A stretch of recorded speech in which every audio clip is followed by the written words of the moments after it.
Колку распоредот на силите во собранието и политичкиот контекст по референдумот оставаат простор да се стигне до двотретинско мнозинство за уставните измени за името. Власта си даде 10 дена.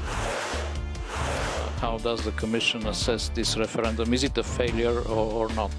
I think it is very clear what the statement says. Брисел и Вашингтон очекуваат усвојување на уставните измени во парламентот. Што ќе избере ВМРО ДПМН?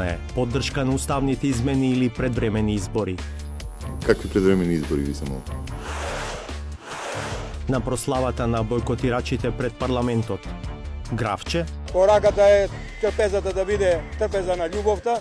Еуфорија? Што ако повеќето гласачи гласале за?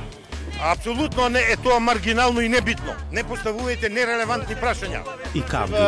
И трајна и задолжена.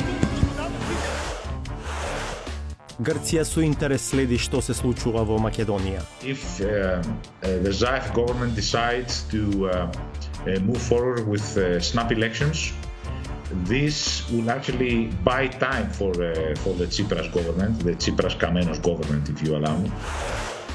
Предводникот на тимот за бойкот дозволи не само земјата, туку и него лично да го преименуваат. Georgios Ivanov, President of the former Republic of Macedonia. Саботажа.